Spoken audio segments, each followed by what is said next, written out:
عليه. وقبل فجر أبرزت شمس الهدى ظهر الحبيب مكرما ومصانا صلى الله على محمد صلى الله عليه وسلم. صلى الله على محمد صلى الله عليه وسلم. يا نبي سلام عليك يا رسول سلام عليك يا حبيب سلام عليك. الله عليك يا نبي سلام عليك يا رسول سلام عليك يا حبيب سلام عليك. صلوات الله عليك يا رب الله المشفع صاحب البدر المرفع كمال النور الناحي عما كل الكون أجمع. نبي سلام عليك يا رسول سلام عليك يا حبيب سلام عليك. صلوات الله عليك بشات السلام مشركين وبنا شرك تشدى ودنا وقت الهداية وحين الكفر تزادى.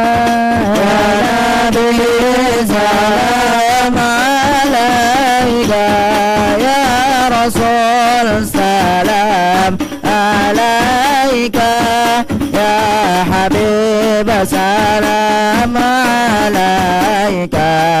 صلوات الله عليك. مرحبا أهلا وسهلا بك يا ذا القدر الأرفع يا إمام الرسالة من به الآفات تدفع. يا نبي سلام عليك يا رسول سلام عليك يا حبيب سلام عليك. صلوات الله عليك. أنت في الحشر ملاذ لك كل الخلق تفزع وينادون تراما ودها من هول الأفضاء. يا نبي سلام عليك يا رسول سلام عليك يا حبيب سلام عليك. صلوات الله عليك.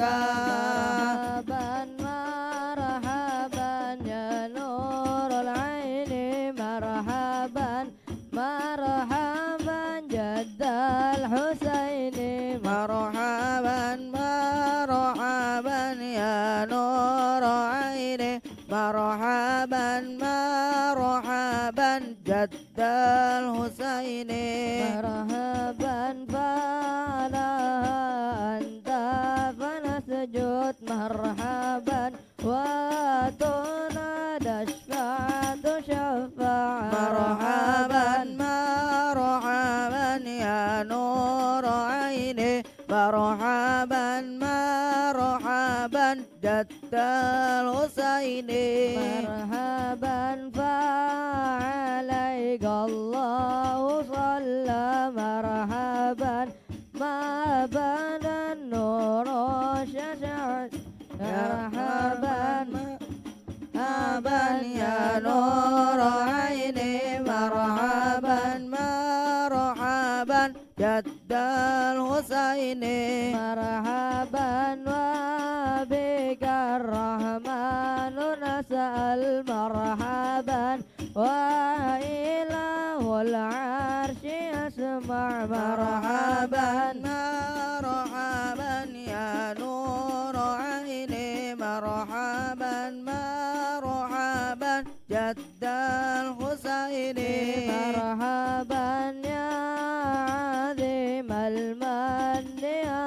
رب مرحبا شاملنا بالمصطفى جمع مرحبا مرحبا يا نور عيني مرحبا مرحبا جد الحسين مرحبا وبه فانظر إلينا مرحبا واعطنا بكل مطمع مرحبا مرحبا ونور عيني مرحبا مرحبا جد الحسين مرحبا وكفنا كل البلايا مرحبا وادفع الآفات وارفع مرحبا مرحبا يا نور عيني مرحبا مرحبا جد الحسين طلع البدر علينا من ثنيات الوداع وجب شكر علينا ودعا لله داع طلع البدر علينا من ثنيات الوداع وجب الشكر علينا ما ضاع لله داع وصلاة الله تغشى بده الحسن تجمع أحمد الطهر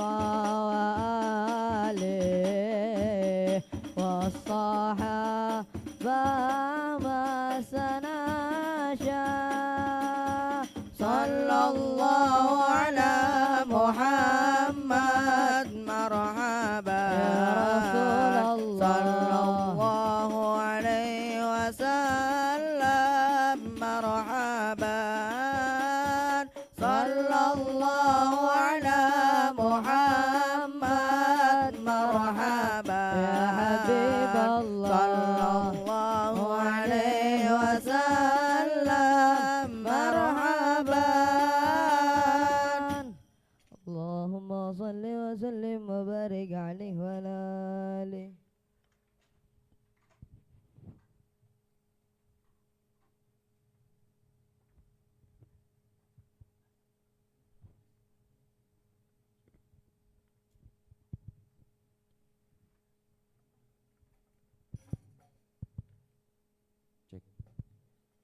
Bismillahirrahmanirrahim. Assalamualaikum warahmatullahi wabarakatuh. Alhamdulillahirabbil alamin wa bihi nasta'in ala umuri dunya waddin wassalatu wassalamu ala asyrafil anbiya'i wal mursalin sayyidina wa maulana Muhammadin wa ala alihi wa sahbihi wa man tabi'ahum bi ihsani ila yaumiddin. Ba'du. Alhamdulillah, puja dan puji syukur sama-sama mari kita panjatkan kehadirat Allah Subhanahu wa taala Salawat serta salam senantiasa tercurah limpahkan kepada junjungan kita Nabi Agung Muhammad sallallahu alaihi wasallam, yang mana tentu khususnya di bulan ini tak bosan-bosannya kita memohon semoga kita semua yang hadir di majelis ini, keluarga kita serta orang-orang yang kita cintai berhak, layak dan pantas mendapatkan syafaatul udzma nanti di hari kiamat. Amin ya rabbal alamin. Hadirin yang dirahmati oleh Allah, salam penghormatan kami sampaikan kepada tetamu sekalian yang hadir, baik dari ibu-ibu maupun bapak-bapak dan teman-teman sekalian. Wabil khusus alhamdulillah telah hadir di tengah-tengah kita guru kita Al-Habib Al-Ustadz Ad-Duktur Segaf bin Hasan bin Ahmad Baharun. Kita doakan beliau khususnya dan guru-guru kita yang lain semoga diberikan panjang umur, sehat walafiat, dijaga oleh Allah Subhanahu wa taala, dimenangkan segala bentuk perjuangannya, dan kita semua bisa mendapatkan betul-betul manfaat dari beliau-beliau semua, serta para asatidzah lainnya yang tidak bisa kami sebutkan namanya satu persatu, namun insya Allah tidak mengurangi rasa hormat ta'zim kami kepada antum-antum semua.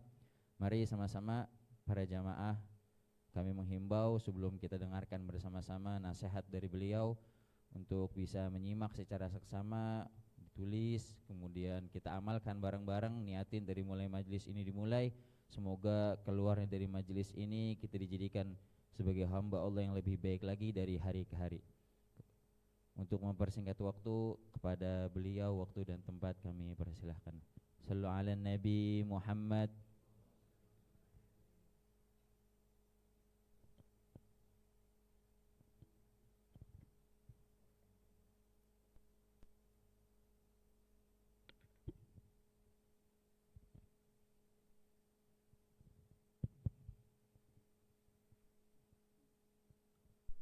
Assalamualaikum warahmatullahi wabarakatuh.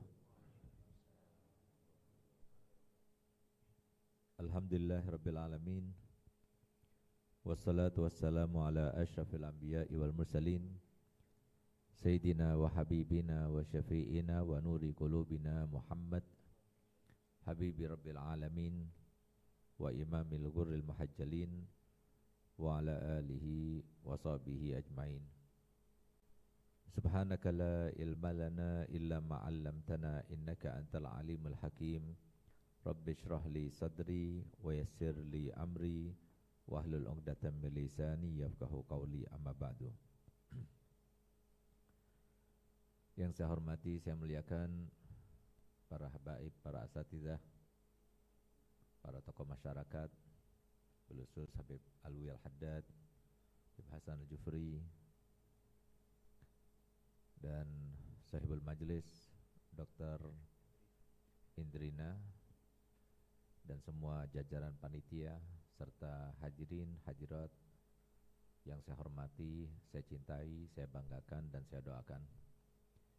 Tidak lupa kepada para munsyidin yang telah menyampaikan dan telah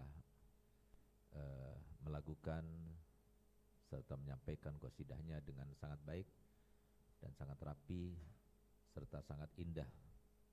Semoga Allah memberkati mereka semuanya dan memberkati kita semuanya dengan apa yang telah dilantunkan oleh mereka semuanya.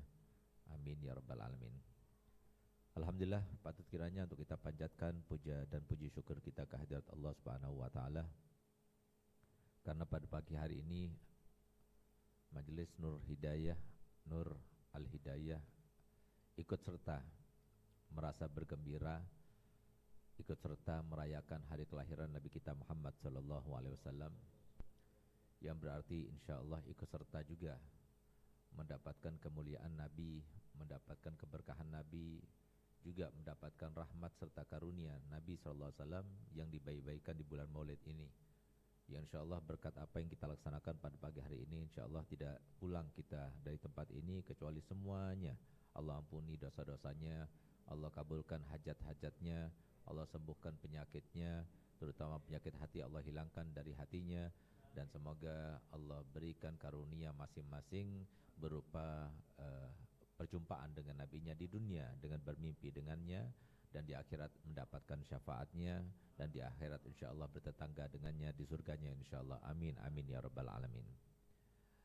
Salawat serta salam tidak lupa selalu terhaturkan dan senantiasa tersampaikan keharibaan junjungan kita, kekasih kita, sosok yang mengasihi kita, melebihi siapapun juga yang mencintai kita dan yang kita cintai, yaitu Nabi kita Muhammad sallallahu alaihi wasallam, dan kepada seluruh kerabatnya dan kepada seluruh sahabatnya serta seluruh pengikutnya sampai hari kiamat. Alhamdulillah, kita pada bulan Maulid ini hampir setiap hari kita dengar, setiap waktu dan setiap saat pujian untuk Nabi, perayaan-perayaan yang besar, yang megah, yang mewah, guna merayakan hari kelahiran Nabi kita Muhammad SAW. Yang demikian itu untuk mengungkapkan dan meluapkan rasa gembira kita kepada Nabi kita Muhammad SAW. Dan landasan utamanya adalah firman Allah Subhanahu wa taala di dalam Al-Qur'an yang berbunyi, "Qul bifadlillah wa birahmatihi fabidzalika falyafrahu huwa khairum mimma yajma'un." Katakanlah wahai Muhammad, dengan karunia yang Allah turunkan kepada mereka, yaitu Nabi kita Muhammad, wa birahmatihi, dan rahmat yang Allah turunkan juga kepada mereka, yaitu Nabi kita Muhammad, fabidzalika, hendaknya dengan yang demikian itu mereka bergembira dengan kegembiraan yang lebih daripada yang mereka pernah rasakan, yang pernah mereka luapkan selama mereka hidup, melebihi daripada rasa gembira, daripada apapun yang pernah mereka rasakan kegembiraan, baik itu didapatkan karena gembira mendapatkan harta benda yang melimpah, gembira karena mendapatkan jodoh, gembira karena mendapatkan kesembuhan, gembira karena apapun juga. Kalau pernah kita bergembira dengan Nabi Muhammad melebihi daripada gembira-gembira kita selama hidup kita, berarti itu tanda keimanan. Tapi kalau kita belum bergembira dengan Nabi kita Muhammad yang mengalahkan kegembiraan kita sebelumnya atau setelahnya, berarti kita belum sempurna kegembiraan, belum sempurna keimanan kita, belum sempurna ketakwaan kita.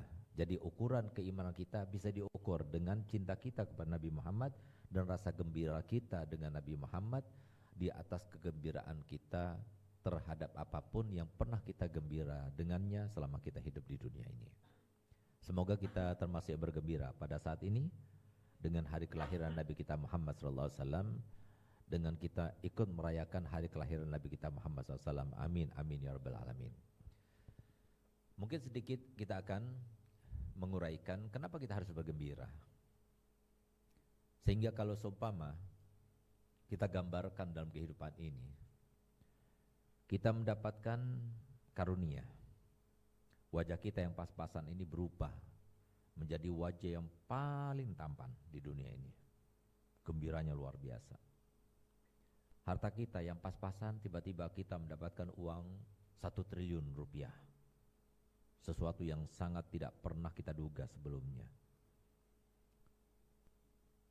Jodoh yang kita nanti-nanti, tiba-tiba kita mendapatkan seorang laki-laki, bahkan bermimpi pun tidak pernah kita mendapatkan jodoh seperti itu. Sehingga kita bisa bayangkan bagaimana bahagia kita. Tapi ternyata kita mendapatkan kebahagiaan di atas itu semuanya. Apa kebahagiaan yang kita dapatkan? Yaitu kebahagiaan kita sebagai umatnya Nabi kita Muhammad. Sehingga kemudian Nabi SAW mengatakan, Allah Ta'ala berfirman dalam Al-Quran tersebut bahwasanya karunia terbesar yang pernah didapatkan oleh semua umatnya Nabi, dari mulai sahabatnya Nabi, tabi'in, dari mulai abad pertama setelah Nabi, abad kedua, abad ketiga, sampai hari kiamat, umatnya Nabi semua, tidak ada yang pernah mendapatkan karunia melebihi daripada karunia sebagai umatnya Nabi kita Muhammad SAW. Tidak ada yang melebihi. Setelah kita mendapatkan karunia terbesar, yaitu karunia hidup, lalu karunia iman kepada Allah dan Rasulnya, karunia Islam, dan tidak ada lebih daripada karunia sebagai umatnya Nabi kita Muhammad SAW. Jangankan umat-umat yang dahulu, jumlah para nabi yang berjumlah 124.000 nabi, Dan jumlah para rasul yang berjumlah 313 rasul dari sekian nabi yang telah disebutkan tadi, tidak ada seorang pun di antara mereka kecuali sudah pernah meminta dan memohon kepada Allah Ta'ala supaya dijadikan salah satu daripada umatnya Nabi Muhammad. Tapi kita tidak pernah meminta, tidak pernah memohon, tidak pernah berdoa, tapi kita sudah menjadi bagian daripada umatnya Nabi Muhammad. Itulah kebiasaan manusia. Ketika kita berada di dalam satu kenikmatan, kita lupa kepada nikmat itu bahwasanya itu adalah nikmat. Ketika kita sehat, kita lupa bahwasanya sehat itu nikmat. Tapi ketika kita sakit, baru kita sadar, oh ternyata sehat itu adalah nikmat. Ketika kita kaya, kita lupa kekayaan itu adalah sebuah nikmat. Tapi ketika kita bangkrut, ketika kita nggak punya, baru kita sadar bahwasanya nikmat kaya itu adalah sebuah nikmat. Dan itu seterusnya. Oleh karena itu, coba lihat bagaimana kondisi umat-umat dahulu dan bagaimana keistimewaan umat Nabi kita Muhammad SAW. Tapi sekali lagi, umat Nabi kita Muhammad SAW dengan keistimewaannya yang sangat luar biasa, itu bukan karena kitanya, bukan karena orang tua kita, bukan karena Indonesianya, bukan karena perjuangan kakek moyang kita, bukan karena kulit kita, bukan karena apa-apanya kita ya, bukan karena yang terkait dengan kita sama sekali. Tapi semuanya itu karena kita berlabelkan sebagai umatnya Nabi Muhammad. Sehingga kemudian Nabi SAW bersabda dan Allah berfirman di dalam Al-Quran, kuntum khaira ummatin ukhrijat linnas. Kalian itu adalah sebaik-baik umat yang pernah ada, yang pernah dibangkitkan, yang pernah diciptakan, yang pernah ada di antara manusia. Umat yang terbaik itu adalah umatnya Nabi Muhammad. Karena apa? Bukan karena siapa-siapa, bukan karena kita, bukan karena orang tua kita, bukan karena amal kita, tapi karena Nabi kita Muhammad. Nabi Muhammad SAW bersabda, ummati ummatun marhumah. Umatku ini adalah umat yang paling istimewa, umat yang dikasihi oleh Allah Subhanahu wa taala. Sehingga lihat bagaimana Nabi kita Muhammad SAW pernah bersabda, bercerita, Nabi Musa itu membaca kitab Tauratnya. Dibaca kitab Tauratnya. Di situ ada sebutan bahwasanya ada satu umat pendek umurnya, banyak amalnya, banyak dosanya, tapi diampuni dosa-dosanya dengan sedikit amal, dan mereka masuk ke dalam surga, hampir dikatakan semuanya. Siapa mereka ya Rabb? Apakah itu umatku? Maka kata Allah Ta'ala, kalau tidak, itu adalah umatnya Ahmad. Mereka bertaubat, dengan mudahnya taubat mereka diterima, padahal dosa mereka adalah dosa-dosa yang besar. Apakah mereka itu adalah umatku ya Rabb? Ketika bermunajat kepada Allah Ta'ala, lagi-lagi Allah Ta'ala mengatakan tidak, itu adalah umatnya Ahmad. Dibaca lagi di dalam ayat-ayat yang lainnya tentang keistimewaan umat-umat. Maka ditanya, gal umatku ya Rabb? Gal tidak, itu umatnya Ahmad. Semua umatnya Ahmad, umatnya Ahmad, umatnya Ahmad. Umatnya Ahmad siapa? Ya kita ini. Maka kemudian karena semuanya umat Ahmad, gak ada yang umatnya sendiri, sehingga kemudian ya Rabb kalau begitu jadikan aku adalah salah satu daripada umatnya Nabi Muhammad.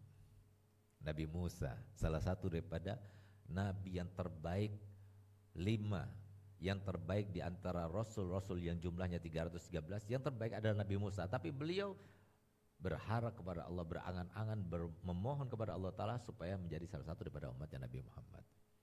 Apakah kita tidak bersyukur kepada Allah Ta'ala? Oleh karena kita bersyukur kepada Allah Ta'ala. Lalu kemudian wabirahmati, dan rahmatnya. Kenapa demikian? Karena adanya Nabi kita Muhammad SAW, hidupnya rahmat, meninggalnya rahmat, di alam barzah rahmat, di alam akhirat nanti rahmat.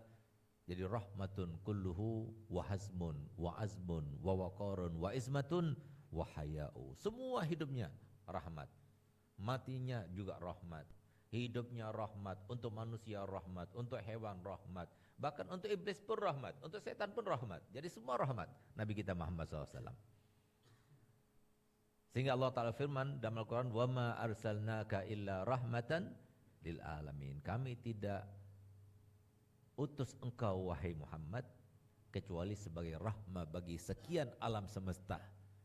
Rahmatnya Nabi Muhammad bukan hanya menyentuh kepada manusia, tapi rahmatnya Nabi Muhammad bukan hanya menyentuh bagi alam kaum muslimin saja, tapi rahmatnya Nabi Muhammad menyentuh kepada semua manusia yang muslim maupun non muslim.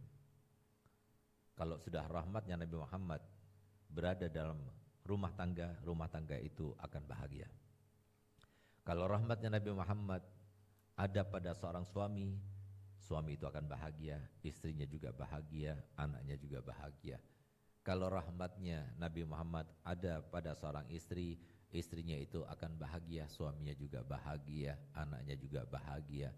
Kalau rahmat itu ada pada diri seorang pemimpin, pemimpin itu akan bahagia dan masyarakatnya yang dipimpinnya juga akan bahagia. Itulah artinya wa ma arsalnaka illa rahmatan lil alamin. Apa maksud dari rahmat itu setelah Nabi SAW meninggal? Apakah dirinya rahmat? Tidak, tapi rahmat yang dimaksudkan Allah Ta'ala itu setelah Nabi SAW meninggal maupun selama beliau masih hidup, selain daripada tubuhnya yang penuh dengan rahmat, itu adalah syariatnya. Syariatnya Nabi kita Muhammad SAW itu jika diterapkan di dalam keseharian kita, di dalam rumah tangga kita, di dalam masyarakat kita, di dalam muamalah kita, maka penuh dengan rahmat. Karena Nabi SAW itu tidak mencetuskan sendiri, tidak. Nabi itu adalah seorang manusia yang dilahirkan sebagai anak yatim piatu. Setelah umur 8 tahun, setelah umur 6 tahun ditinggal juga oleh ibunya. Sehingga 6 tahun beliau yatim piatu sudah. Enggak ada yang mendidiknya. Kakeknya sampai umur 8 tahun. Meninggal juga. Sehingga Nabi SAW yang mendidiknya itu langsung adalah malaikat Jibril.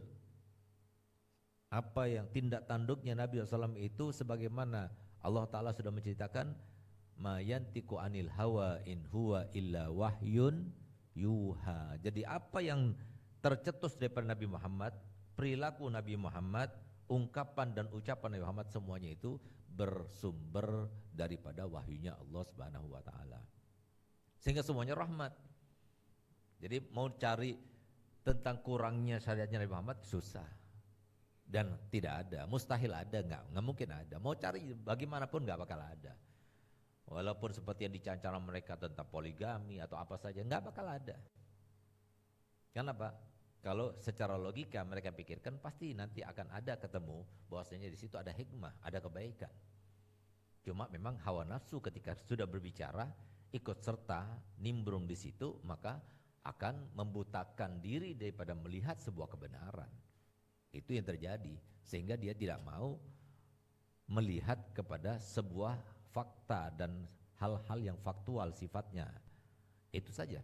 Tapi kalau kita betul-betul mau melihat sebuah kebenaran, sebuah hakikat yang sebenarnya, maka akal, logika, dan fakta itu tidak akan memungkiri. Semua yang diajarkan oleh Nabi kita Muhammad SAW itu semuanya benar. Nggak ada yang melenceng, nggak ada yang menyalahi sebuah aturan, baik aturan yang dibuat oleh manusia dan sebagainya. Kenapa? Karena itu berdasarkan Al-Quran, berdasarkan kepada Allah Subhanahu wa Ta'ala. Oleh karena itu, saya katakan bahwasanya rahmat itu yang dikatakan oleh Nabi SAW, yang dikatakan, yang difirmankan Allah Ta'ala, wa arsalnaka rahmatan lil alamin. Itu kalau rahmat itu digunakan di dalam keseharian kita, maka rahmat tersebut itu akan menjelma menjadi keamanan, kesejahteraan, kemuliaan, kebahagiaan. Kita contohkan dalam sosok orang tua, saya contohkan saya punya ayah dan saya punya ibu. Dalam sosok seorang anak dan seorang suami, mungkin saya sendiri. Dan bagaimana sosok seorang ayah ketika ada rahmatnya Nabi Muhammad di dalam dirinya. Jadi rahmat Nabi Muhammad itu maksudnya syariat, dan tidak mungkin akan menjelma dalam diri seseorang rahmat itu kecuali transformasi dengan ilmu. Harus didapatkan dengan ilmu. Tanpa ilmu nggak mungkin. Sehingga di dalam Al-Quran itu ada sebuah ayat yang kalau kita baca sekilas, maka nggak pantas itu ada di dalam Al-Quran. Kenapa? Begitu datar artinya.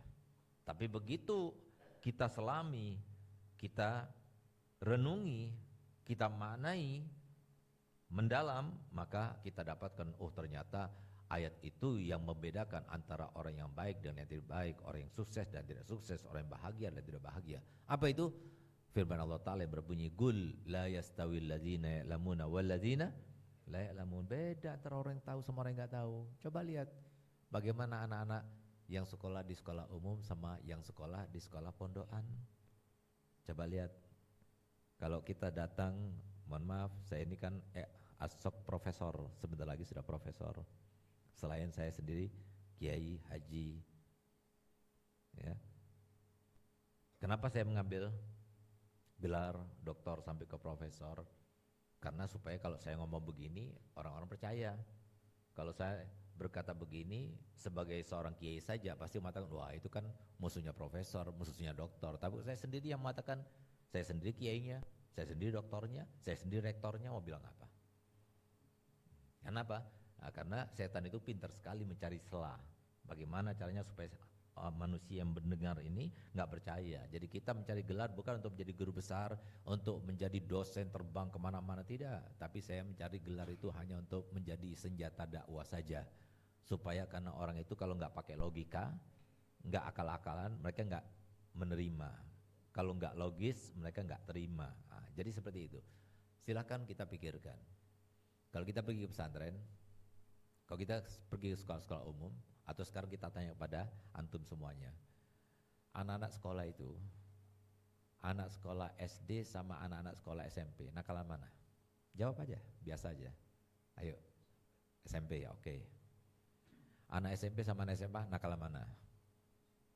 SMA, tuh kan? Harusnya kan tambah lama pendidikannya kan tambah baik. Kok tambah nakal? Kan ini aneh. Nah, sekarang kita tanya, silakan kita pergi pesantren.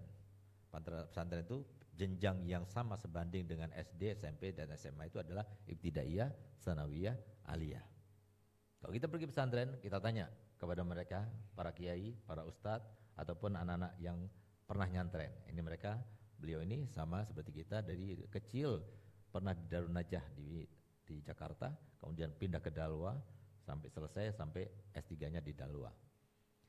Jadi kalau kita tanya, anak-anak yang paling nakal di pondok itu adalah anak baru, itu paling nakal. Biasanya anak baru itu di mana? Di ibtidaiyah. Lalu setelah ibtidaiyah, anak yang paling nakal siapa? Tsanawiyah. Setelah tsanawiyah siapa? Aliyah. Yang paling baik siapa? Aliyah yang paling baik. Lalu tsanawiyah. Yang paling nakal ibtidaiyah. Kebalikannya. Kenapa? Karena sudah dididik. Tambah lama di pondok sudah tambah terdidik. Nah itulah kenapa di pondok itu lebih baik pendidikannya, lebih bisa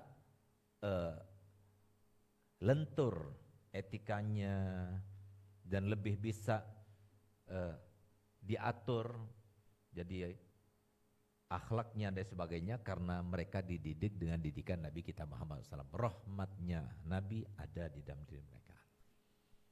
Nah itu logikanya seperti itu. Nggak mungkin beda antara orang tahu sama orang yang nggak tahu. Maka disinilah kita lihat bagaimana orang tua kita itu sangat cerdas, sehingga mereka itu karena tahu memperjuangkan Indonesia yang sudah pernah dijajah oleh Belanda selama berapa tahun? 350 tahun. Karena mereka berjuang dengan susah payah, dengan air mata dan darah serta harta benda, maka kemudian mereka memberi pesan kepada kita supaya mempertahankan kemerdekaan ini.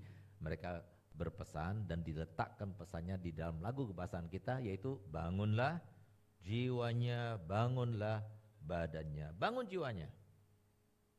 Kenapa? Jiwa ini yang penting, yang membuat mereka itu berhasil memperjuangkan kemerdekaan bagi negara kita yang tercinta ini, ya jiwanya dibangun. Bangun jiwa itu dengan apa? Dengan keimanan dan ketakwaan.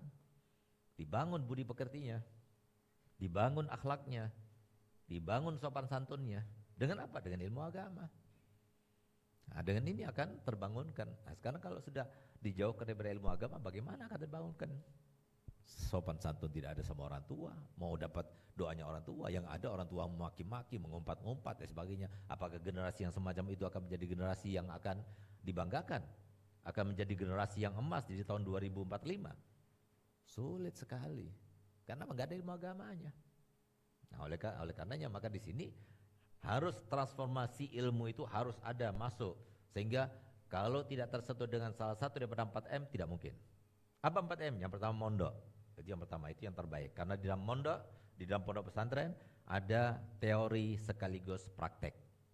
Jadi teori keilmuan diajarkan oleh para guru, lalu praktek di situ karena diawasi oleh guru dan mereka langsung melihat kepada gurunya yang mempraktekkan keilmuannya itu. Yang kedua, nggak bisa mondok, nggak apa-apa.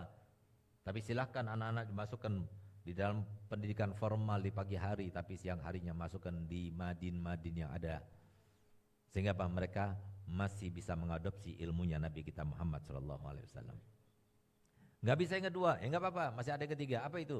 Biarkan mereka mengaji kepada guru-guru ngaji di TPQ. Itu 3M yang ketiga.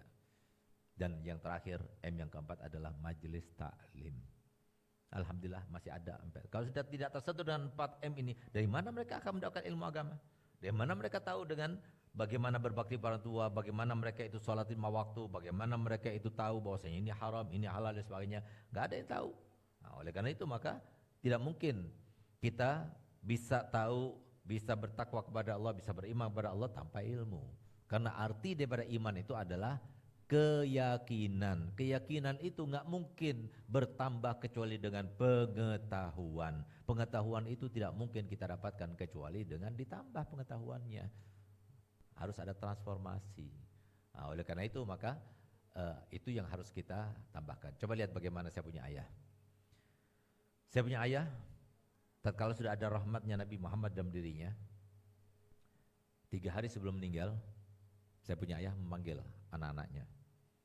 Saya punya ayah adalah yang mendirikan pondok pesantren Darul Dakwah alias Dalwa. Sekarang santri dan santriwatinya sudah ada 19.000 di tempat kami, dari mulai MI sampai pasca sarjana. Alhamdulillah kami adalah pondok pesantren kedua setelah Gontor yang ada pendidikan doktoralnya. Jadi sampai tingkat atau jenjang doktoral di tempat kami itu adalah pondok kedua yang pernah ada di Indonesia. Jadi swasta yang ada. Bahkan kami adalah pertama yang Universitas Internasional Islam itu pertama kami di tempat kami. UI Dalwa itu di tempat kami, alhamdulillah. Dan semoga terus diterima oleh Allah Ta'ala dan menebarkan ilmu yang barokah dan manfaat. Yang mendirikan pondok pesantren ini adalah ayah kami, Habib Hasan Baharun. Sehingga bisa kita bayangkan, saya sebutkan jumlah santri tadi sampai 19.000. Apa maksudnya? Supaya kita tahu, coba lihat bagaimana. Berapa jariah yang didapatkan? 19.000 itu tidak sholat, 19.000 itu tidak mengaji, 19.000 itu tidak melakukan amal ibadah apapun sebelum dicatat dalam catatan amal ibadah mereka, para santri dan santriwati, kecuali dikirim dulu kepada saya punya ayah dan saya punya ibu. Berapa yang didapatkan? Ini yang harus kita pikirkan. Kalau kita meninggal, apa yang kita dapatkan? Apa yang kita dapatkan dari jariah? Belum tentu anak-anak kita yang kita tinggalkan harta benda, mereka itu mengirimkan pahala buat kita. Tapi kalau seperti saya punya abah ini, jadi saya punya abah, sebelum 3 hari meninggal, beliau kumpulkan anak-anaknya. Lalu beliau katakan, pondok ini dibangun bangunannya, dibeli tanahnya, dibeli mobilnya, dan semua asetnya, bukan semuanya dengan uang pondok dan uang donatur. Ada uangnya Abi. Abi sebagai seorang pengasuh, tentunya ada wali santri datang kepada Abi ngasih hadiah, itu pribadi untuk Abi. Abi ketika berceramah, berdakwah, Abi dapat amplop dari panitia, itu pribadi buat Abi, hadiah buat Abi. Abi ketika berdagang kecil-kecilan, itu juga pribadi milik Abi. Tapi itu semuanya bercampur dengan uang pondok. Dengarkan ikrarnya Abi. Abi berikrar bahwasanya semua yang Abi miliki di pondok ini maupun di luar pondok ini, Abi wakafkan untuk Allah dan Rasulnya dan untuk pondok ini. Sehingga saya punya abah meninggal dunia tanpa meninggalkan harta waris sama sekali. Tapi dengarkan apa keterusan daripada wasiat beliau. Tapi jangan sampai kalian anak-anakku berkata bahwasanya Abi ini adalah ayah yang bengis, yang jahat, karena tidak meninggalkan harta waris kepada anak-anaknya. Karena Abi ini begini sama seperti kalian statusnya, sebagai pemakan rizki, bukan pemberi rizki. Yang beri rizki adalah Allah. Abi sama kalian sama, pemakan rizki. Fungsinya Abi sebagai ayah kalian cuma satu. Apa itu? Bagaimana mendidik anak-anaknya sebagai anak-anak yang soleh dan solihah. Itu saja fungsinya Abi sebagai ayah. Kalau sudah kalian soleh, dan Abi yakin kalian insya Allah soleh dan solihah. Semoga kita seperti yang diyakini saya punya abah. Kalau sudah, karena Abi didik kalian di sini sampai selesai, lalu Abi kirim ke Mekah, Abi kirim ke Madinah, Abi kirim ke Hadramut, dan kalian sekarang sudah kembali kepada Abi yakin kalian adalah soleh dan solihah. Dan sekarang setelah kalian Abi yakini soleh solihah, Abi yakin dengan 2 ayat dalam Al-Quran akan ada dan menjelma di dalam diri kalian semuanya.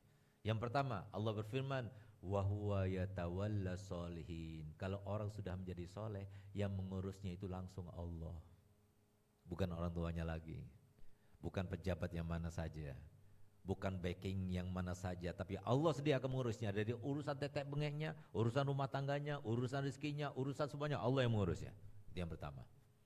Yang kedua, Allah firman dalam Al-Quran, innal ardo yarisuha ibadiyas solihun. Sesungguhnya bumi ini, dimanapun kita berpijak, apapun job kita, ketahuilah tidak menikmatinya kecuali hanya orang-orang yang soleh saja.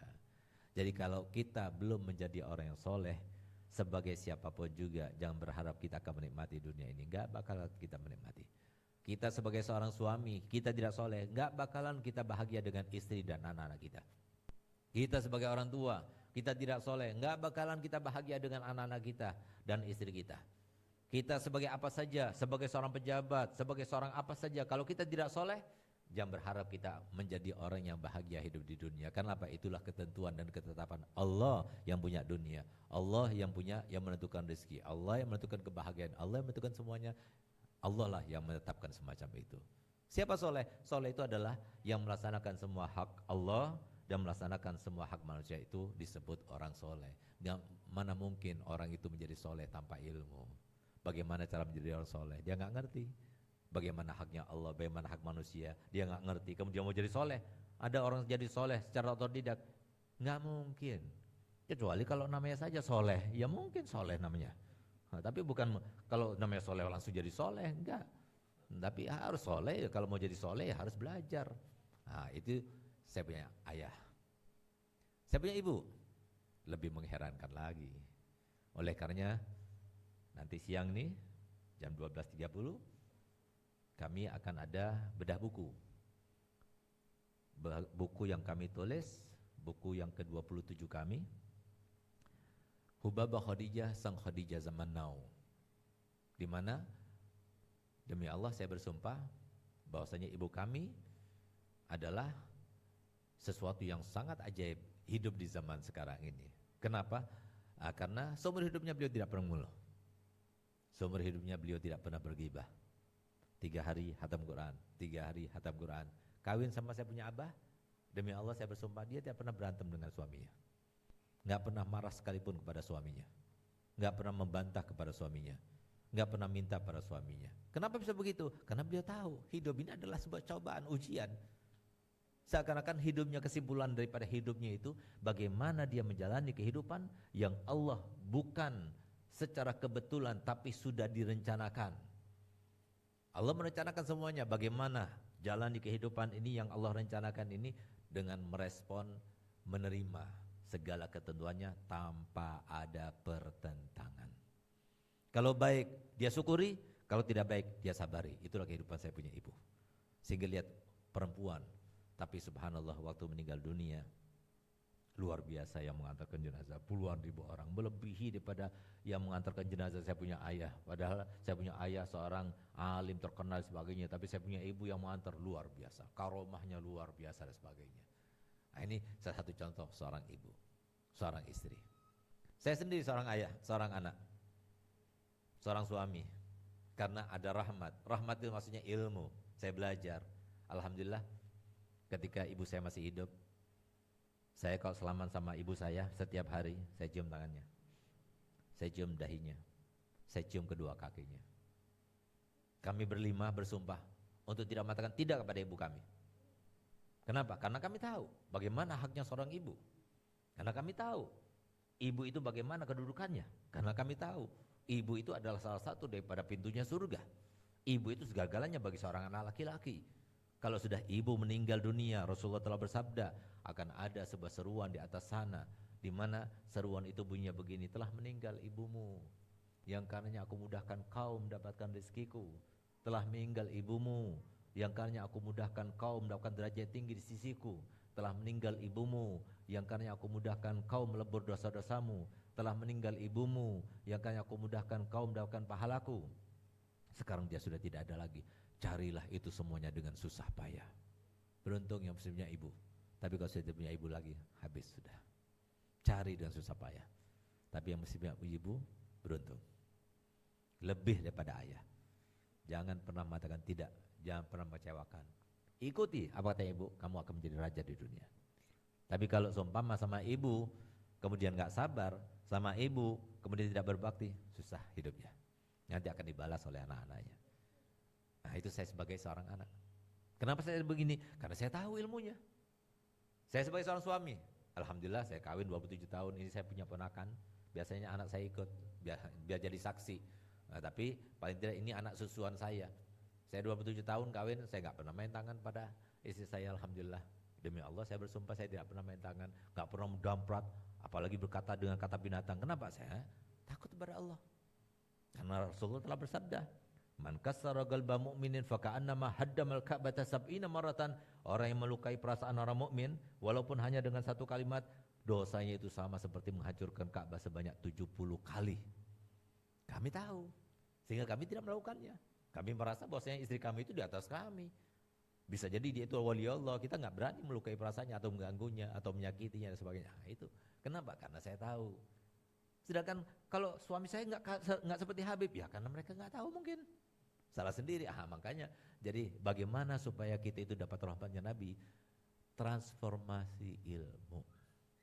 Hadiri majelis taklim. Jangan salah dua kali masukkan anak kita dalam pesantren kalau kita mau anak kita menjadi anak yang soleh. Suatu waktu datang satu orang kaya memasukkan anaknya ke pesantren kami, dititipkan kepada ayah kami. Dia bilang begini, Beb, saya ini sudah menyiapkan uang 16 miliar untuk anak saya ini, Beb, kepada ayah saya waktu masih hidup ayah saya. Apa kata saya punya ayah? 16 miliar masih kurang, Haji. Berapa, Beb? Harusnya, Beb? 100 miliar, Beb. Oh, masih kurang. Loh, terus, Beb, saya cuma uangnya segitu aja. Kalau seumpama uang yang kamu siapkan belum cukup untuk kebahagiaan anak kamu, berapapun yang kamu siapkan. Kenapa? Yang menjadikan orang itu bahagia bukan uang. Yang menjadikan orang bahagia itu bukan jabatan. Tapi kalau kamu ingin anakmu bahagia, maka jadikan dia beriman dan bertakwa. Dan menjadikan orang beriman dan bertakwa itu adalah ilmu yang bersumber daripada Nabi kita Muhammad SAW. Kalau dia mondok belajar ilmu, insya Allah dia akan bahagia walaupun kamu tidak tinggalkan uang.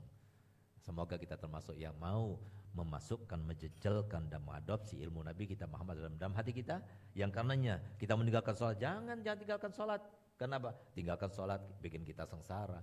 Kita mau berdosa, kita mau ghibah orang, jangan itu bikin sengsara. Kenapa? Yang menentukan kita bahagia atau tidak bahagia kita sendiri. Semoga kita mau menyadari bahwasanya ilmu itu adalah sesuatu yang paling kita perlukan di dunia ini. Bukan harta benda, bukan jabatan, bukan apa-apa, tapi ilmu yang paling kita perlukan hidup di dunia. Untuk kita hidup di dunia menjalani ujian dan cobaan ini. Dan semoga kita termasuk yang diberikan Allah Ta'ala banyak ilmu, sehingga kita banyak dan mudah menjalani kehidupan ini. Dan banyak jalan untuk meraih ridhonya Allah Ta'ala Subhanahu wa ta'ala. Dan semoga kita termasuk di ridho Allah Ta'ala. Amin ya rabbal alamin. Silahkan kamu ditanyakan.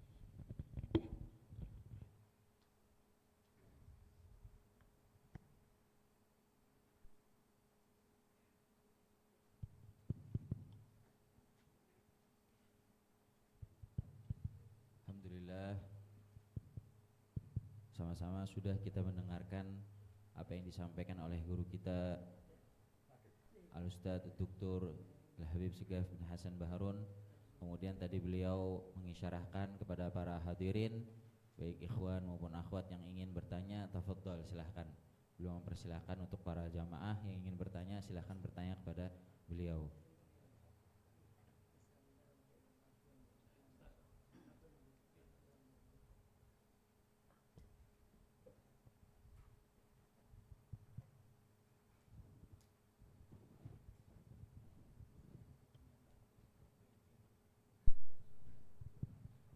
Assalamualaikum warahmatullahi wabarakatuh. guru kami, orang tua kami, Abuya Habib Segaf Baharun yang kami muliakan, terkait dengan salah satu kemuliaan Nabi kita, Nabi Muhammad SAW. Beliau adalah hamba Allah yang terjaga nasabnya. Hanya saja ada pertanyaan begini, Abuya. Beliau adalah hamba yang memang nasabnya terjaga. Nah, kalau Nabi Ibrahim itu ayahnya Azar, apakah itu termasuk yang apakah itu menjadi bagian nasabnya yang baik? Kemudian juga ada pertanyaan, nah bagaimana Abu Thalib dan bagaimana Abdul Muthalib? Abdul Muthalib kakeknya, apakah itu menjadi bagian hamba-hamba yang suci nasabnya? Nah, kami mohon Abuya jawabannya buat kami. Dan juga memang kan kondisi manusia modern ini sudah tidak lagi berpikir menjaga nasabnya, karena semakin bebasnya pergaulan sampai-sampai banyak manusia modern lupa bahwa menjaga nasab itu penting untuk melahirkan generasi-generasi yang juga terjaga nasabnya. Mohon jawabannya Habib. Atas segala kekurangan saya mohon maaf. Assalamualaikum warahmatullahi wabarakatuh. Ya, baik sekali ya ditanyakannya. Tapi yang dipertanyakan itu sebagaimana dijelaskan oleh para ulama bahwasanya ayah Nabi sesuai dengan sabda Nabi SAW tidak pernah tersentuh dengan perzinahan maupun dosa-dosa yang besar ya. Terjaga mereka sampai kepada Nabi Adam, termasuk Sayyidina Abdul Muthalib.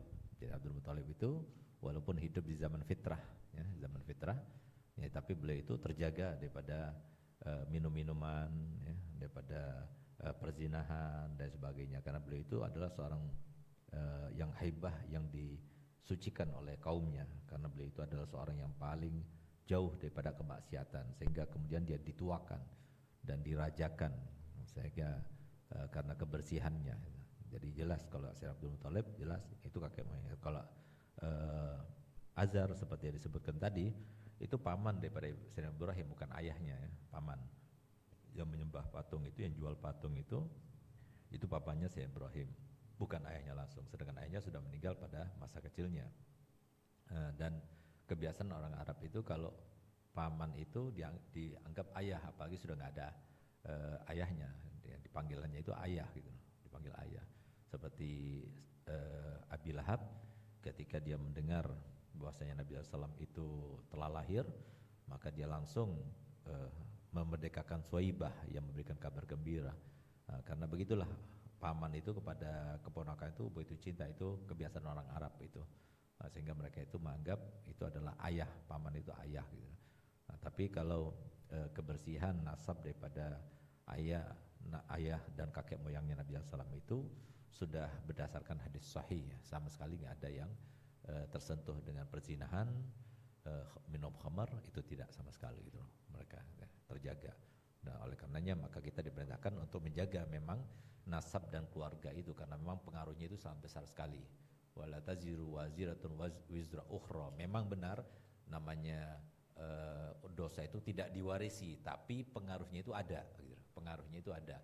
Jadi ayahnya maling, anaknya itu enggak bakal mewarisi dosanya orang tua, cuma kebiasaan ayahnya maling itu bisa jadi diwariskan oleh anaknya gitu.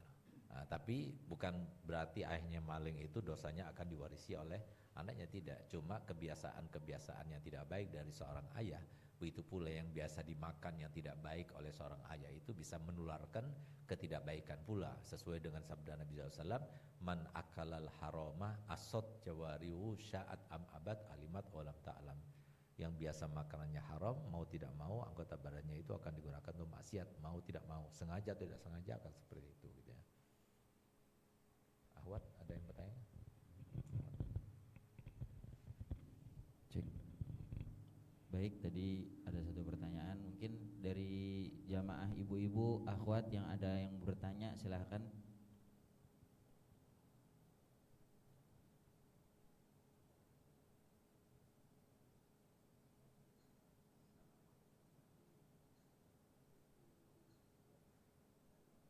Jika tidak ada mungkin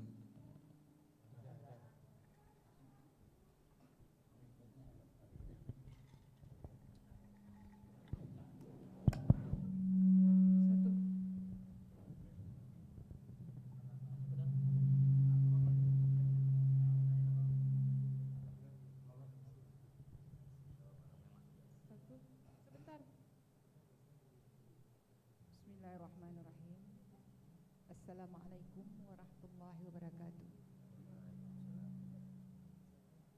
Yang kami muliakan Buya yang telah mengisi santapan rohani bagi kami.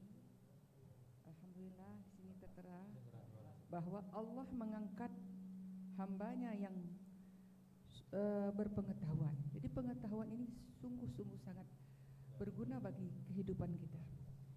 Yang saya ingin tanyakan Buya, seorang ibu mungkin selalu mendidik anaknya ke jalan kebaikan, maksudnya mencintai Allah dan Rasulnya. Dari kecil Ananda itu sudah dididik sedemikian rupa. Tapi setelah dewasa mungkin dia banyak bergaul dengan teman-temannya yang tidak bisa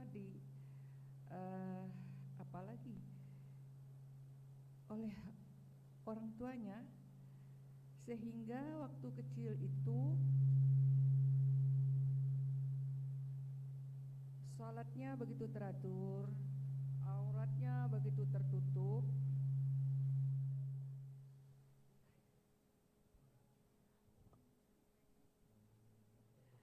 Maaf.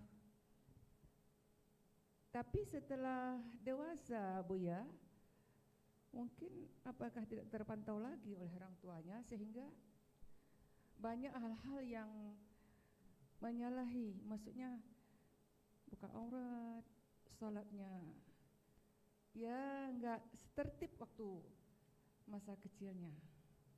Ini mohon Buya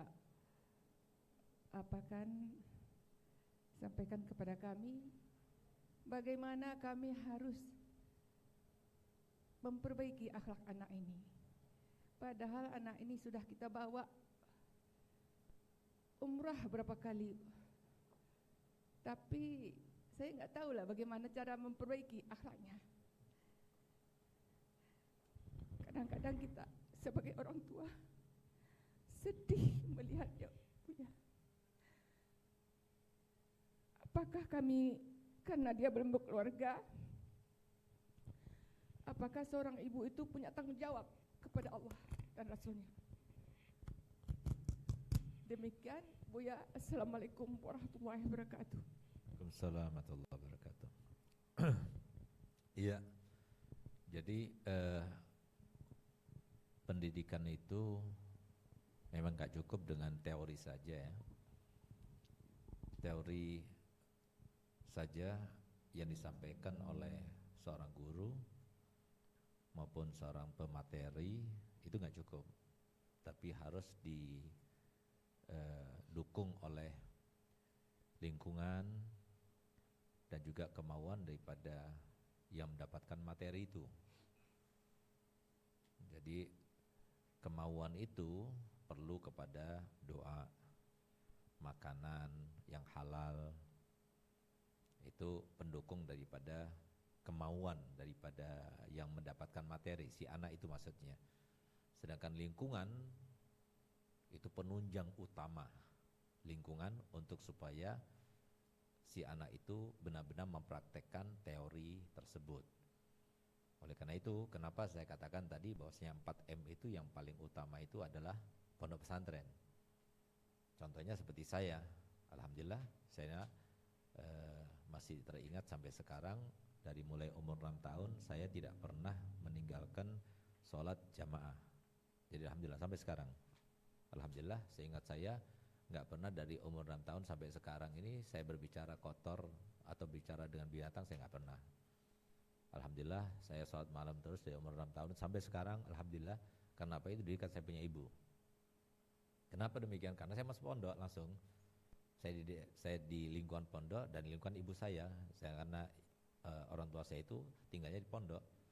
Jadi saya tinggal di pondok tapi dididik oleh ibu saya, sehingga saya wirawiri lingkungannya. Saya di pondok, mainnya di pondok, didikannya oleh ibu saya, makannya oleh ibu saya, sehingga makanannya itu halal, diberikan oleh ibu saya, kemudian didikannya saya dapatkan dari ibu saya, lingkungannya lingkungan pondok pesantren gitu. Sehingga itu yang mendukung sehingga masih bisa terjaga gitu.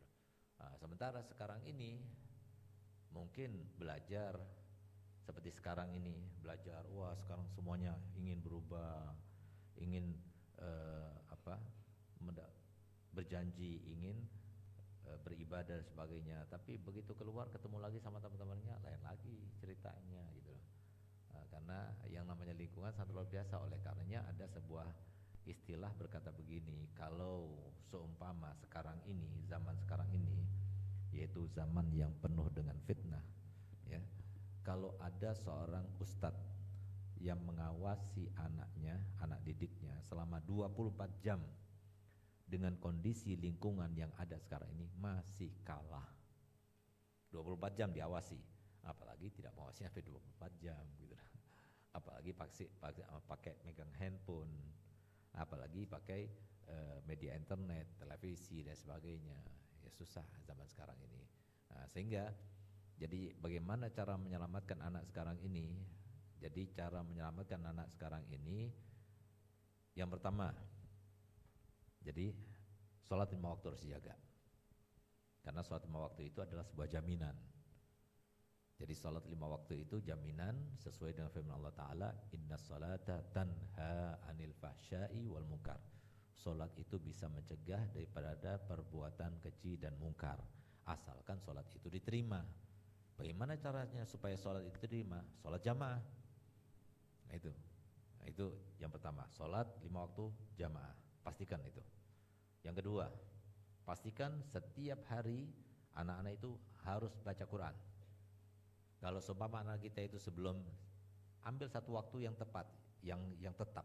Jadi misalnya apa? Pagi sebelum sekolah, atau habis maghrib, atau habis sholat asar, atau kapan saja, serah.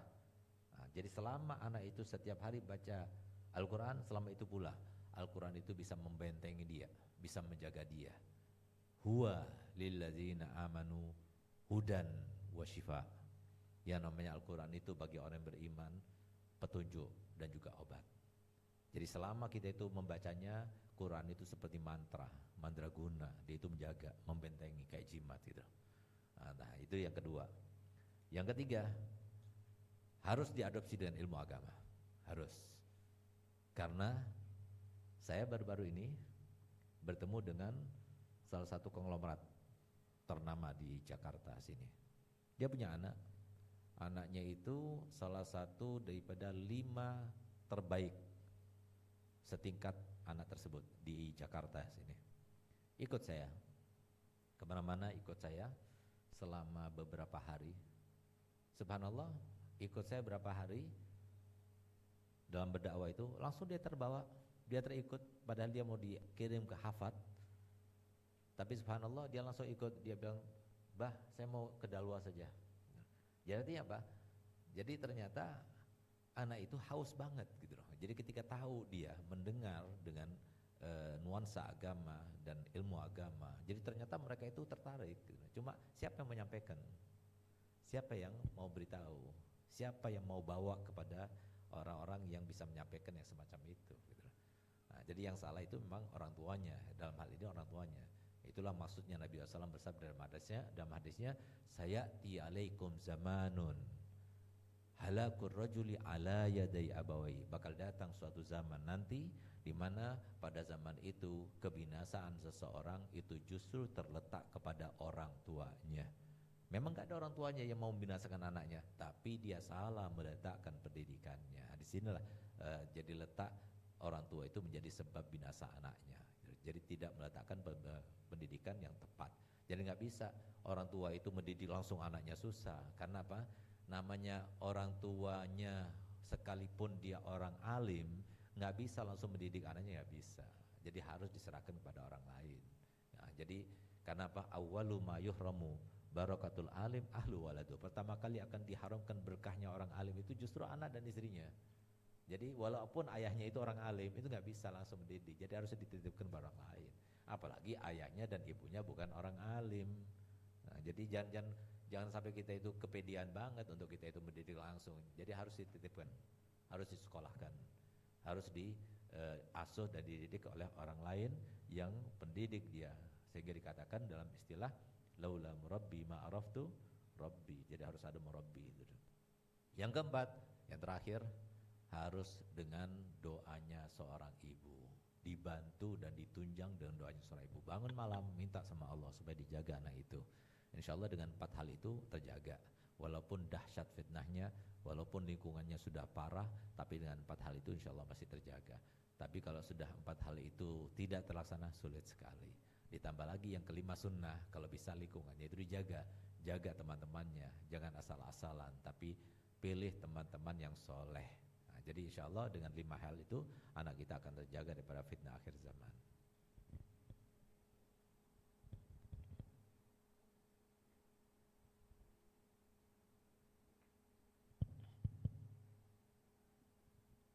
Baik, silakan, mungkin ada yang lagi yang mau bertanya. Bapak-bapak, ibu-ibu, fadhol. Bismillahirrahmanirrahim. Mohon Assalamualaikum maaf, warahmatullahi sekedar wabarakatuh. Suaranya ibu ya tadi kurang terdengar baik sama beliau. Iya. Assalamualaikum warahmatullahi wabarakatuh. Terima kasih pertama kali atas kedatangannya Ustaz Segaf Baharun. Untuk informasi, saya adalah salah satu dari 5 emak-emak yang pernah ikut pesantren daurah di Dalwa kemarin. Ya, alhamdulillah pesantrennya, masalah saya tidak bisa sebutkan dengan kata-kata, begitu nyaman, tentram, damai. Ustaz Segaf, saya mau bertanya ini untuk mengenai anak juga. Ya, jadi katanya kan ada gen untuk ibu itu mempengaruhi anak 75%, dari bapak itu 25%. Nah, kalau misalkan si ibu ini hijrahnya itu baru, Ustaz, jadi barulah berubah hijrah dan menjadi dekat ilmu agama dengan Allah, itu nanti si anak tetap dapat yang 75% dari ibu atau yang bagaimana, Ustaz? Itu yang pertama. Yang kedua, ini mengenai fikih. Waktu saya pernah beberapa saat tinggal di negeri yang bukan, yang mayoritasnya non muslim, jadi banyak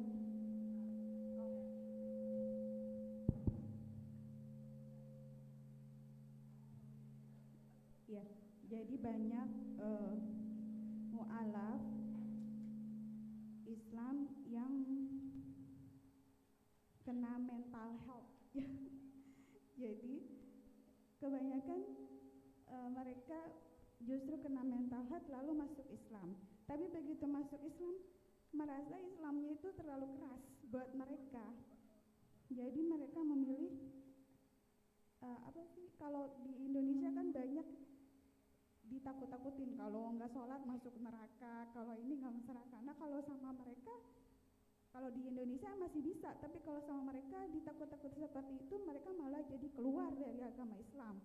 Mereka malah nggak mau sholat, malah mereka malah udahlah nggak usah masuk Islam. Mereka terlalu tertekan begitu. Nah, jadi banyak yang mualaf yang akhirnya ya nggak tahu kejelasannya gimana, Ustaz, karena mereka terlalu banyak ditakut-takuti begitu, Ustaz. Terima kasih. Assalamualaikum warahmatullahi wabarakatuh.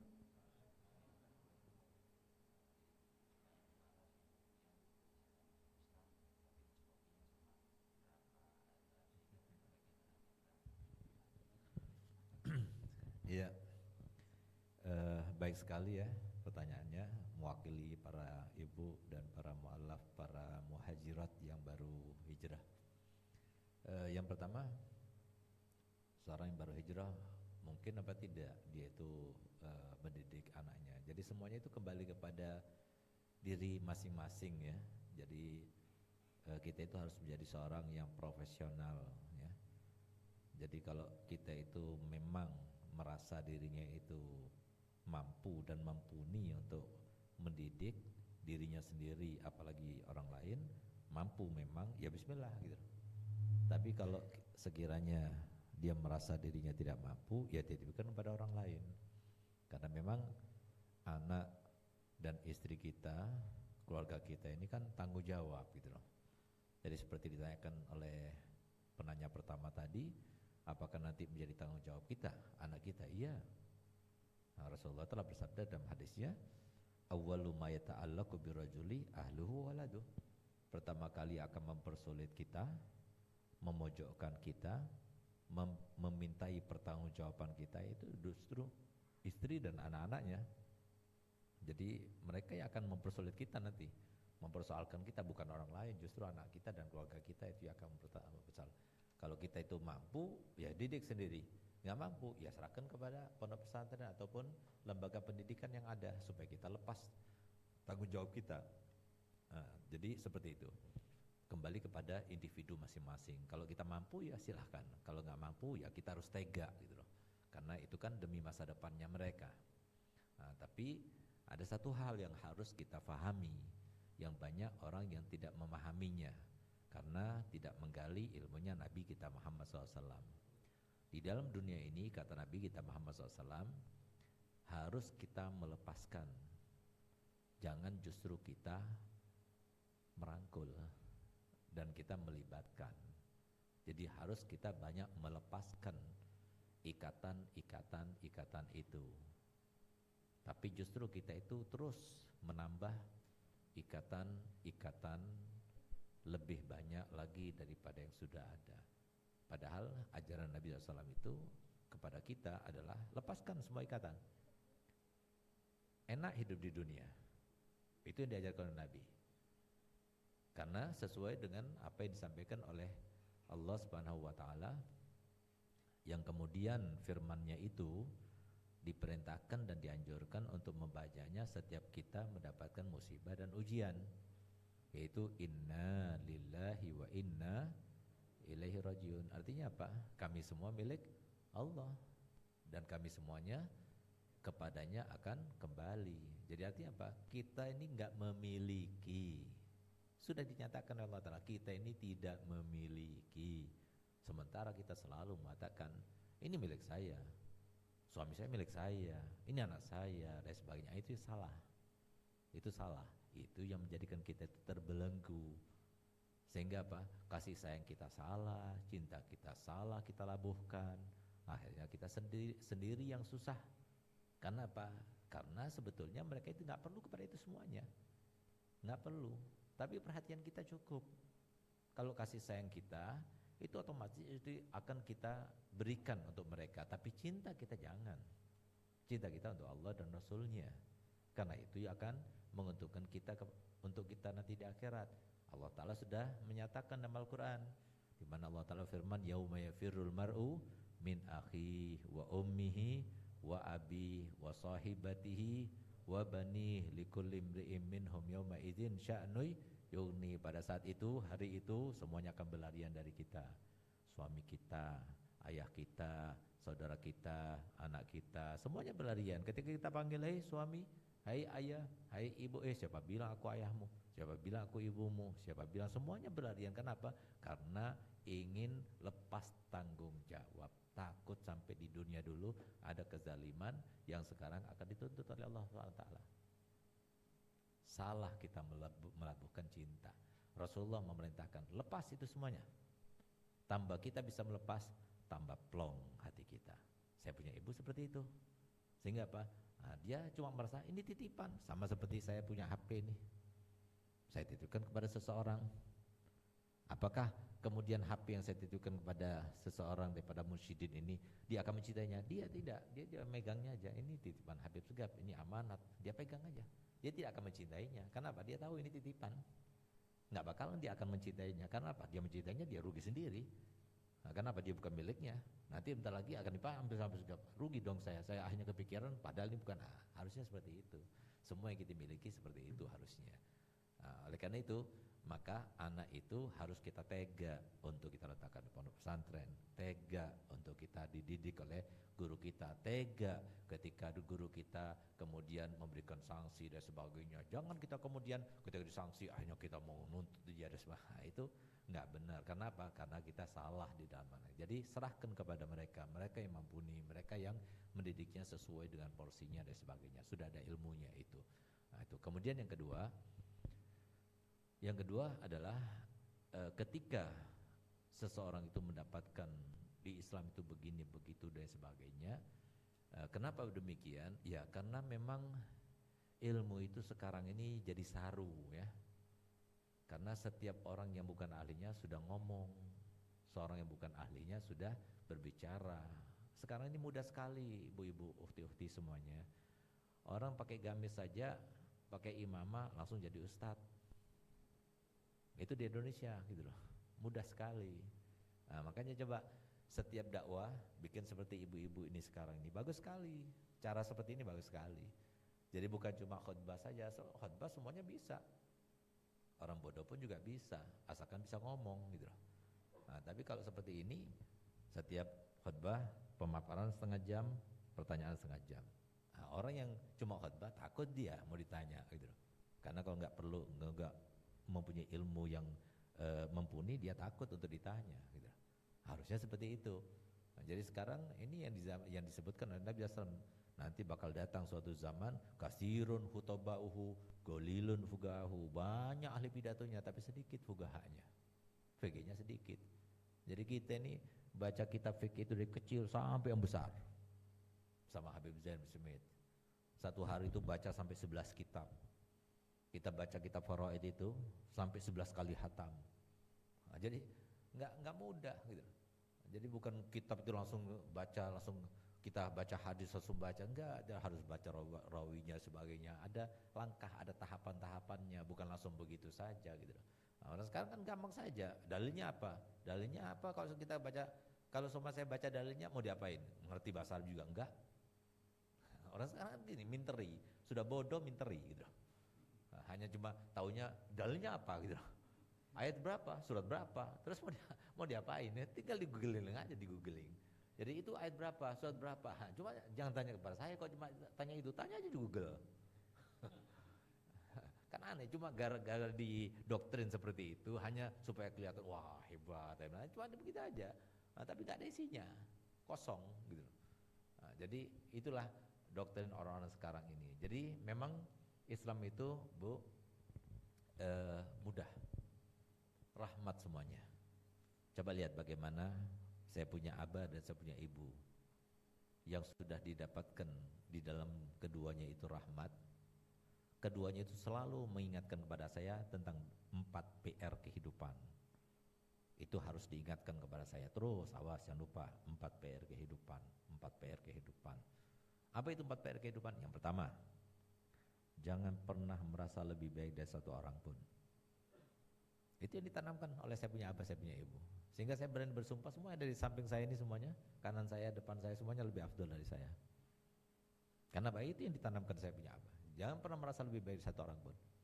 Sehingga ketika setiap kali beliau itu memberikan pernyataan tersebut kepada saya, selalu saya bertanya, "Bi, walaupun dari seorang non muslim, walaupun dari seorang fasik, walaupun dari seorang yang bertatuan, walaupun dari orang yang di tangannya itu ada botol minuman, walaupun." Kenapa? Karena Nabi SAW telah bersabda, "Fa innal a'mala bi khawatimnya." Setiap orang itu tidak ditentukan pada saat sekarang, tapi orang itu ditentukan nanti di akhirnya. Iya, kalau sekarang kita meninggal kita baik, tapi nanti cukup kita belajar kepada siapa? Iblis. Iblis itu sudah pernah beribadah kepada Allah selama 185.000 tahun, tapi lihat bagaimana akhirnya, dikutuk selama-lamanya. Lihat bagaimana ilmunya, nggak ada makhluk Allah yang bisa mengalahkan ilmunya iblis, nggak ada.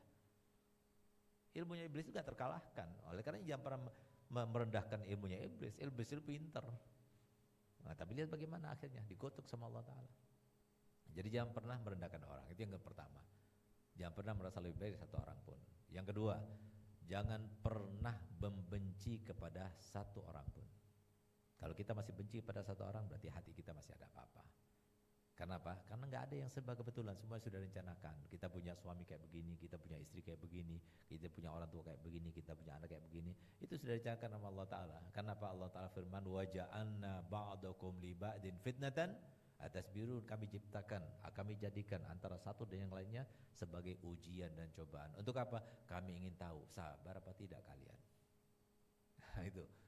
Itu Allah Ta'ala firman. Sehingga apa? Kok bisa yang Allah jadikan sebagai ujian dan cobaan yang tujuannya cuma 3, nggak ada yang keempat. Apa itu? 1, mau diangkat derajatnya. Mau nggak kita diangkat derajatnya? 2, mau diberikan pahalanya. Mau nggak kita diberikan pahalanya? Yang ketiga, mau dihapuskan dosanya. Mau nggak dihapuskan dosanya? Nah, nggak ada yang keempat, nggak ada yang kelima, nggak ada. Cuma 3 aja itu. Nah, kok ya mau bisa-bisanya kita yang menjadi sebab kita diampunkan dosanya, diberikan pahalanya, diangkat derajatnya, kok malah dibenci? Makanya Nabi SAW itu punya sejelek-jelek tetangga namanya As bin Wa'il. Setiap hari ganggu Nabi Muhammad. Kalau enggak, kotoran ditaruh di depan rumahnya, sampah ditaruh di depan rumahnya, paku taruh di depan rumahnya, beling taruh di depan rumahnya. Pokoknya setiap hari ada saja taruh di depan rumahnya. Sampai suatu waktu kotornya manusia dilumuri di depan pintu rumahnya Nabi Muhammad. Tapi apa yang dilakukan Nabi Muhammad? Sedang sabarnya dibersihin, lalu dibuang di tempat sampah oleh Nabi sambil berkata begini, sebaik-baik tetangga yang aku punya. Apa katanya para ulama? Apakah Nabi SAW mengatakan demikian untuk menghibur dirinya? Tidak. Tapi Nabi mengatakan demikian karena itulah hakikat yang terjadi. Berkatnya Nabi sabar, tidak membalas tetangganya seperti itu. Apa yang didapatkan Nabi Muhammad? Cintanya Allah bertambah, pahalanya bertambah, derajatnya tambah tinggi. Berkatnya siapa? Berkatnya tetangganya. Sehingga Nabi pantas berkata, sebaik-baik tetangga yang aku punya. Harusnya kita berkata kepada yang berbuat jelek kepada kita, alhamdulillah, terima kasih banyak, gitu. Nah, itu yang kedua. Yang ketiga, harus rahmat kepada siapapun. Selama masih ada jiwa, sifat kasih sayang dalam hati kita, melihat orang yang tidak punya, melihat orang yang minta-minta, melihat orang yang sudah tua renta, kemudian dia bawa-bawa, dia jualan dan sebagainya, ada rasa belas kasih. Walaupun kita tidak bantu, ada belas kasih, kita pengen bantu tapi kita nggak bisa bantu, masih ada rasa belas kasih, cukup. Itu modal untuk kita dibelas kasihi oleh Allah SWT. Tapi kalau sudah tidak ada belas kasih sama sekali, nggak ada rasa kasih sayang, susah itu. Karena apa? Rasulullah telah bersabda, irhamu man fil ardi yarhamukum man fis sama. Rahmatilah semua yang ada di muka bumi, niscaya Allah akan mengasihi kalian yang ada di atas sana akan mengasihi kalian, yaitu Allah SWT. Dan yang terakhir, jadilah yang terbaik di dalam keluarga. Kalau kamu sebagai ayah, jadilah ayah yang terbaik. Kalau kamu jadi suami yang terbaik, sehingga istri kita mengatakan kamu adalah suami yang terbaik.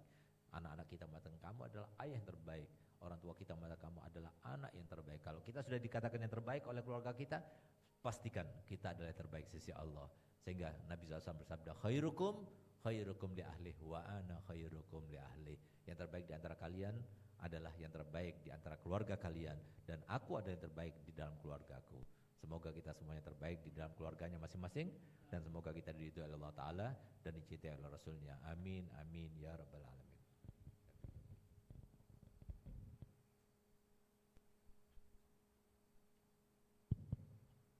Alhamdulillah, jazakumullah sanal jaza. Sama-sama tadi kita mendengarkan di sesi yang pertama nasihat pelajaran yang disampaikan oleh guru kita Buya Al-Ustadz Dr. Sigaf bin Hasan Baharun. Kemudian kita lanjut dengan sesi tanya jawab. Alhamdulillah kita sudah sampai di akhir sesi. Semoga apa yang tadi beliau sampaikan bisa menjadi ilmu buat kita, bisa kita praktekkan dalam kehidupan kita sehari-hari, dan tidaklah kita keluar dari majelis ini kecuali Allah angkat derajat kita dijadikan sebagai hamba yang lebih baik lagi dari hari ke hari. Demikian dengan akhir kalam dari ini berakhirlah acara kita pada siang hari ini. Semoga bermanfaat. Saya undur diri mewakili teman-teman dari Majelis Nurul Hidayah. Kurang lebihnya mohon maaf. Hadanallahu wa yakum jami'an wabillahi taufiq wal hidayah. Assalamualaikum warahmatullahi taala wabarakatuh.